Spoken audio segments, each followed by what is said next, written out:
It was my son Ethan's birthday. A cold grey afternoon in late November. The kind of day when the sky feels heavy and memories cling to your mind like fog.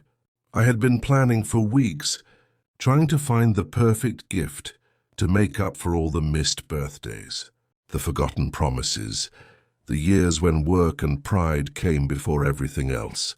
I picked him up from his mother's house, his face quiet, distant, a teenager with walls higher than I could climb. We drove in silence, the radio humming low. At the restaurant I smiled and tried to make small talk, asking about school, his friends, anything to close the distance. He barely looked at me. When the waiter brought out the cake, I leaned forward, smiling the way I used to when he was little, and asked, "So, champ, what do you want this year? Anything you want?" He didn't hesitate. He just looked at me, eyes cold and steady, and said, "I want you out of my life." The words hit like a punch, sharper than anything I'd ever felt. The world around me blurred. The candles flickered. The people at the other tables turned to noise, and I sat there, watching my own son say he didn't want me anymore. I tried to laugh it off, but his face didn't change. He meant it. His mother had remarried, and her husband, Greg, was the one who had been there. Baseball games, school plays, everything I missed. I couldn't blame Ethan for resenting me, but hearing those words on his birthday was like being erased from existence. That night, after dropping him back home, I sat in my truck outside their house, watching through the window as he hugged Greg as if he were his real dad. My hands trembled on the steering wheel. Something in me snapped, not in anger but in a quiet, burning resolve. I wanted to know why my son hated me so much. The next weeks I started to notice things, strange things. Messages left on Ethan's social media about me being a drunk, a failure, a man who left his family. But I had never been a drunk. I had left only after years of being manipulated and humiliated by my ex-wife, Claire, who made sure the divorce tore everything from me. Money, respect, and apparently my son's love.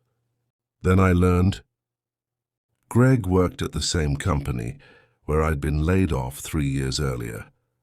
And suddenly the pieces started fitting together. I reached out to one of my old co-workers, Marcus, who told me that Greg had gotten my position after I was forced out, and that Claire had helped him do it. They'd been seeing each other long before the divorce.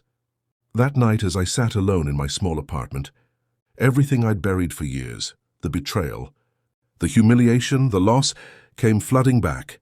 I realized it wasn't my son's fault. He was being fed lies. They wanted to erase me from his life so they could rebuild theirs without guilt. But I wasn't going to disappear quietly. Revenge wasn't something I planned. It was something that grew like a slow fire in the dark. So I started documenting everything. Messages, financial records, old emails.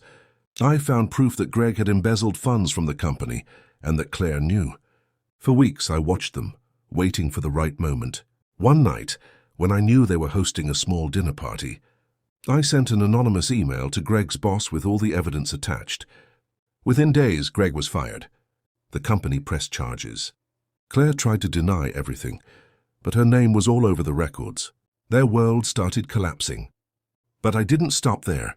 I reached out to Ethan, pretending to need help. I told him I was moving away, that I wanted to give him something before I left. He agreed to meet me at the old park where we used to play catch when he was little. When he came, he looked different, older somehow, burdened. I handed him a small box with a baseball inside, the same one he hit during his first game.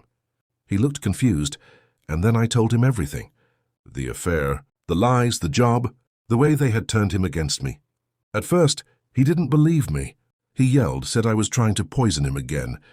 But then I showed him the evidence. Emails between Claire and Greg, plans to push me out, conversations about manipulating the custody battle. I watched his face crumble. That night he went home and confronted them. I didn't hear from him for days. Then one morning I found a message on my phone. "Dad, can we talk?"